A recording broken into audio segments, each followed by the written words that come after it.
नमस्कार सभी को भाई, कैसे हो आप सभी। उम्मीद करता हूँ बहुत अच्छे होंगे, आपकी तैयारी भी बहुत बढ़िया से चल रही होगी।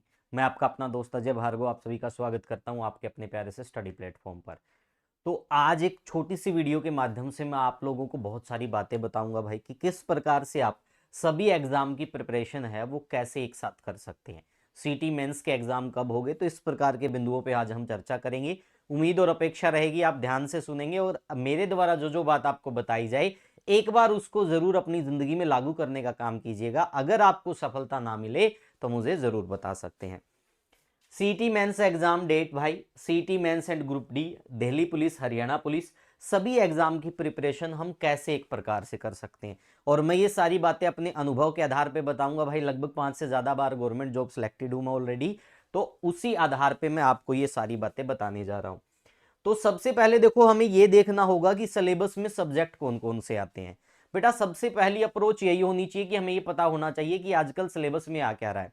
तो पहले तो मैं आप सभी को एक बात क्लियर कट बता देता हूं, चाहे हरियाणा का कोई एग्जाम हो या हरियाणा से बाहर का कोई एग्जाम हो, जितने भी प्रीलिम्स के एग्जाम होते हैं, स्क्रीनिंग के एग्जाम होते हैं, वनडे एग्जाम होते हैं, उसमें सभी एक प्रकार से बोर्ड का एक सीधा सा रुझान हो गया है कि इन इन सब्जेक्ट को सभी जगह पे सभी बोर्डों ने लागू कर दिया।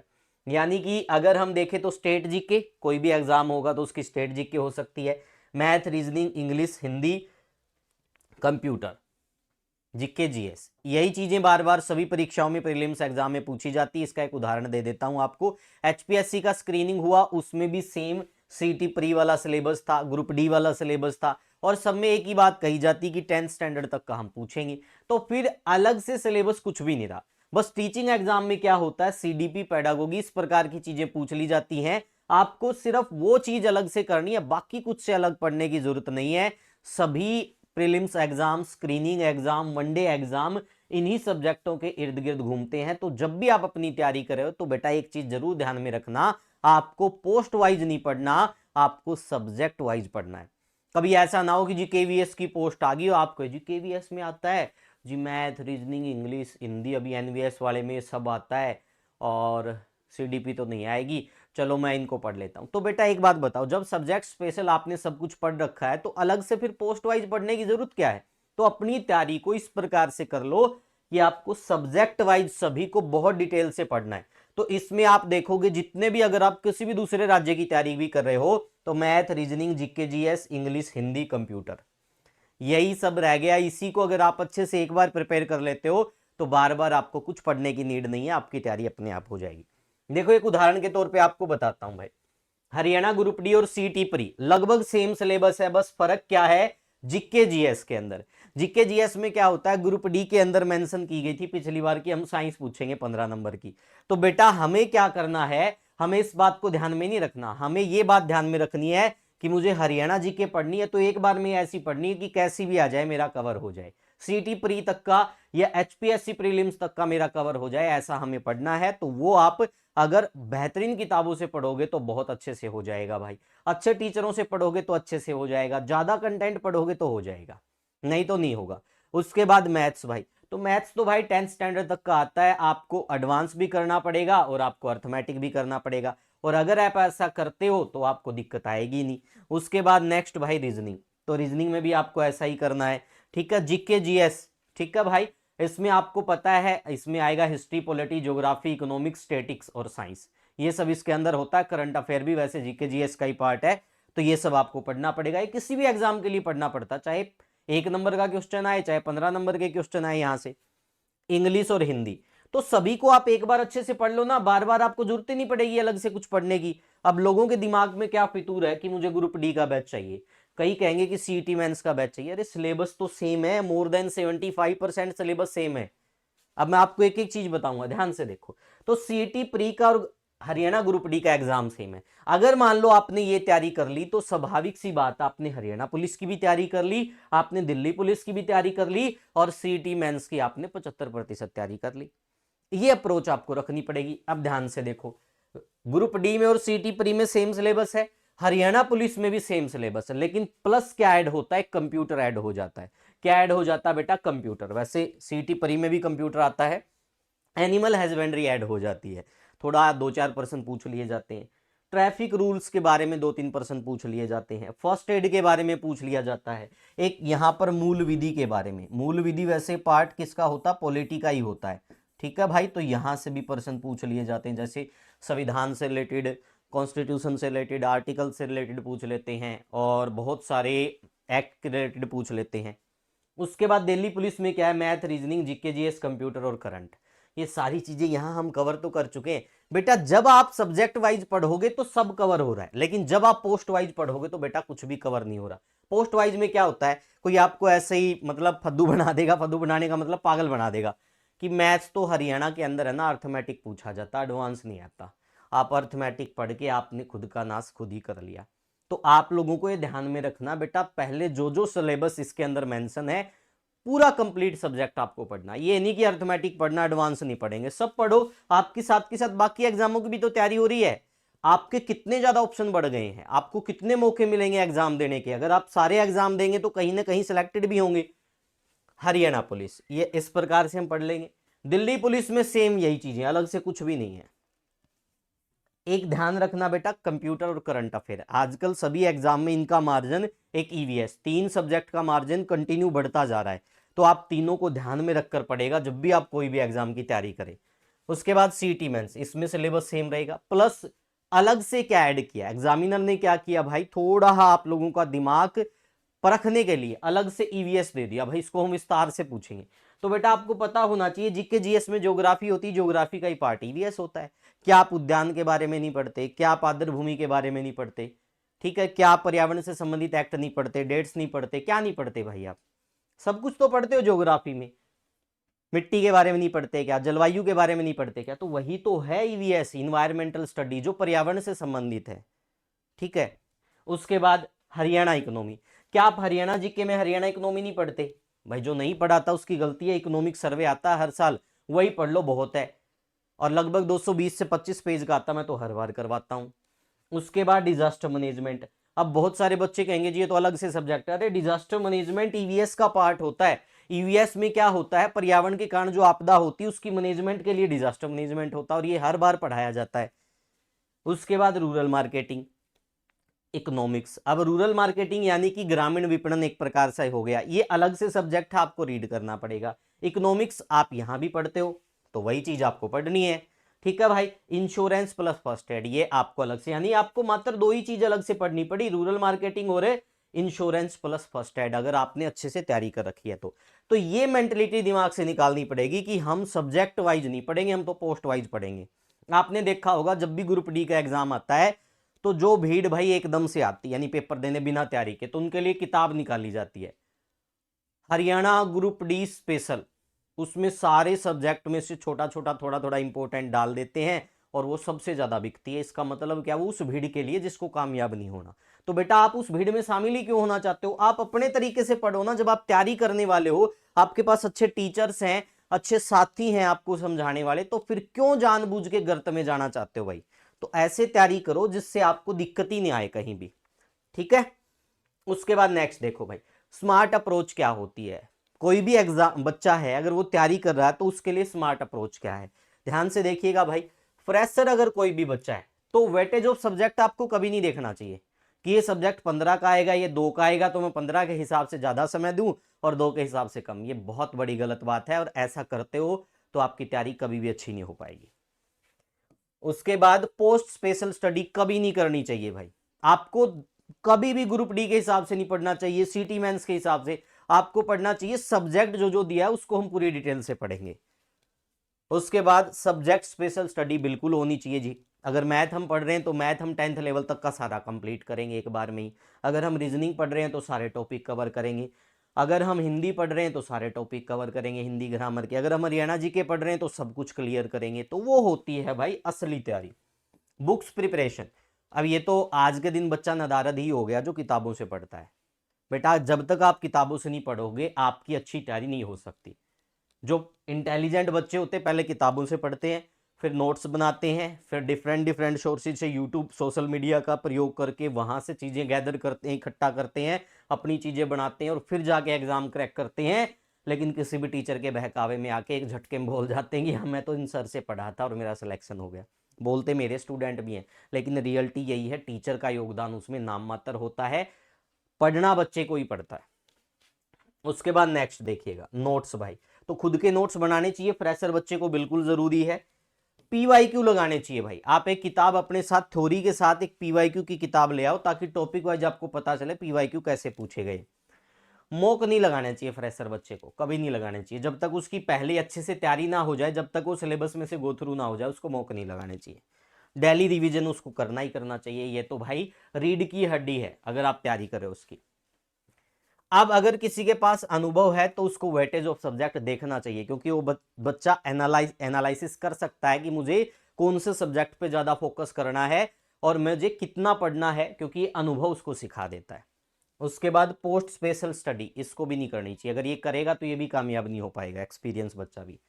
सब्जेक्ट स्पेशल स्टडी बिल्कुल जरूरी है, प्रत्येक सब्जेक्ट को तह तक पढ़ना, अगर ऐसा आप करते हो तो आप वनडे एग्जाम में किसी भी स्टेट का कोई भी एग्जाम दे सकते हो। बुक्स प्रिपरेशन, बुक से तो करना ही चाहिए भाई, चाहे कोई भी बंदा हो, किताबें हमेशा कुछ ना कुछ नया सिखा के जाती है। नोट्स, इसको नोट्स नहीं बनाने चाहिए, क्योंकि शुरुआत में जो समय इसने खराब किया है, अगर इसको बनाने होते तो तभी बना लेता, अगर नहीं बना पाया तो फिर इसको अलग तरीका अपना लेना चाहिए, क्योंकि समय की बर्बादी फिर इसके लिए खतरनाक हो सकती है। पीवाईक्यू बिल्कुल लगाने चाहिए, हमेशा ही लगाने चाहिए। मॉक इसको बिल्कुल फटाक से लगातार मॉक लगाने चाहिए, वीकली मॉक, हर रोज मॉक भी लगा सकता है। डेली रिवीजन, ये रीढ़ की हड्डी है, हर किसी को करनी पड़ेगी।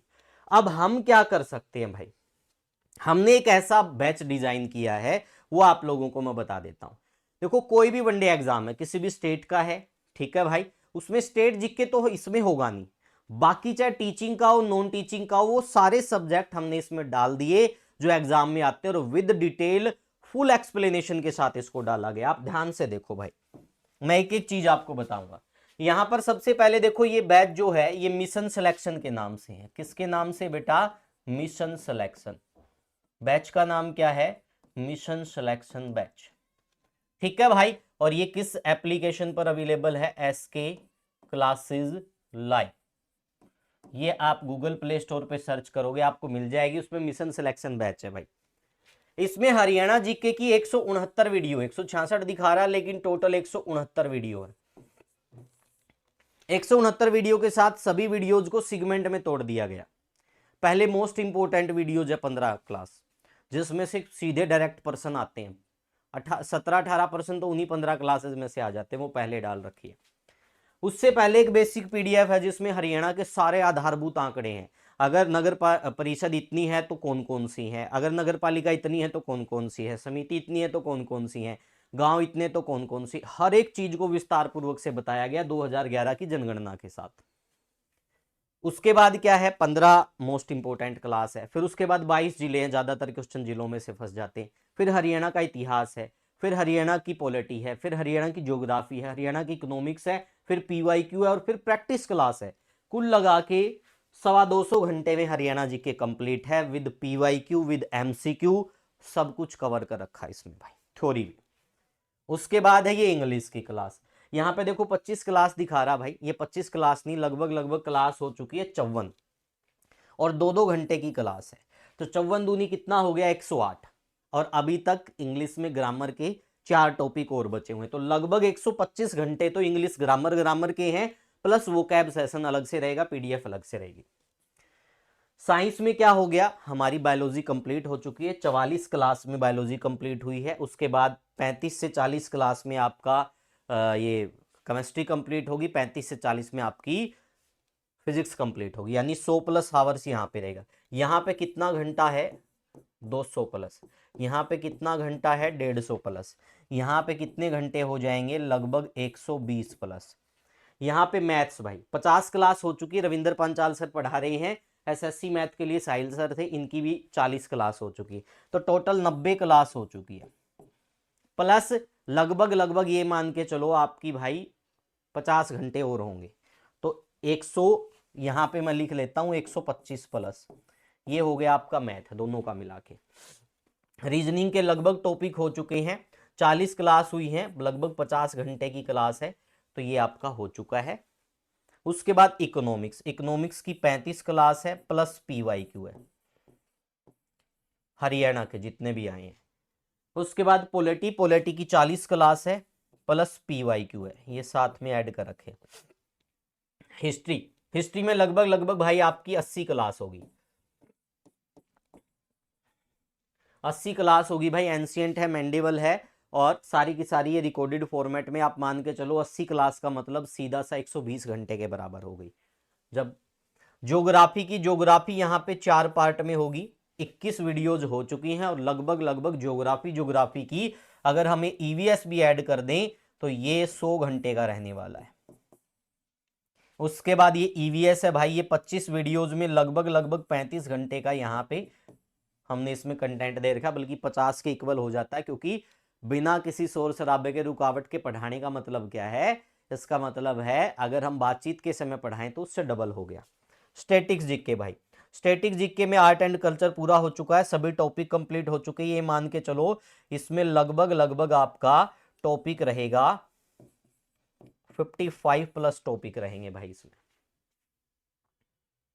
उसके बाद हिंदी देखो भाई, 2-2 घंटे की क्लास है।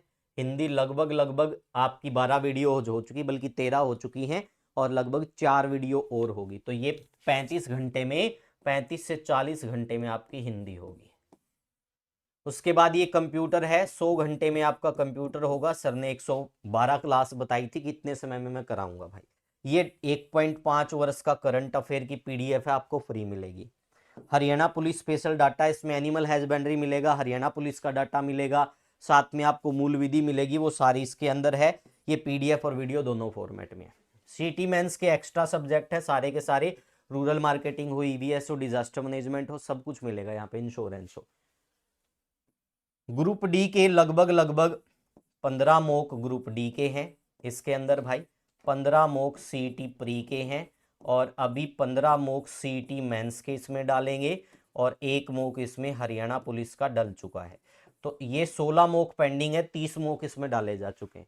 उसके बाद CDP स्पेशल, अगर आप कोई वनडे एग्जाम में, टीचिंग एग्जाम की तैयारी कर रहा है तो KVS, NVS, HTET, CTET, EMRS, DSSS, इसमें CDP आता है, पेडागोगी आता है, वो इसमें ये भी साथ में दिया गया है। और इस कोर्स की कीमत मात्र और मात्र 599 रुपए है। कीमत कितनी है? 599 रुपीज। तो जिस भी बच्चे को ये कोर्स चाहिए वो इस नंबर पे मैसेज कर सकता है भाई, आपको ये कोर्स दे दिया जाएगा, ठीक है। और जो बच्चा ये वीडियो देख के यूट्यूब चैनल सब्सक्राइब करके आएगा तो ये कोर्स मात्र 499 रुपीज में हम आपको दे देंगे। इस नंबर पे आप व्हाट्सएप पे मैसेज कर देना हेलो हाई का, और हमारे टेलीग्राम चैनल को ज्वाइन कर लेना। अब बात करते हैं फ्री वाली। फ्री में हम आपको क्या देने वाले हैं वो देखो, डेली टारगेट। टेलीग्राम के ऊपर, इसी यूट्यूब चैनल के ऊपर जो ये मैं क्लास ले रहा हूं भाई, नीचे डिस्क्रिप्शन में टेलीग्राम का लिंक दे रखा, ज्वाइन कर लो। यहाँ पे डेली टारगेट शुरू होने वाले, एक डेली टारगेट हमने शुरू करा रखा, दूसरा और कराएंगे इसके अंदर, ठीक है भाई। प्लस आपको मॉक फ्री मिलेंगे, सारे मॉक फ्री मिलेंगे, प्लस आपको स्टैटिक्स जीके फ्री मिलेगी, प्लस आपको HRPYQ फ्री मिलेंगे, ये सब आपको फ्री में मिलेगा। और YouTube चैनल के ऊपर डेली क्लासेस होती हैं तो वो आप फ्री में आनंद उठाइए, ये सब आपको फ्री में मिलेगा।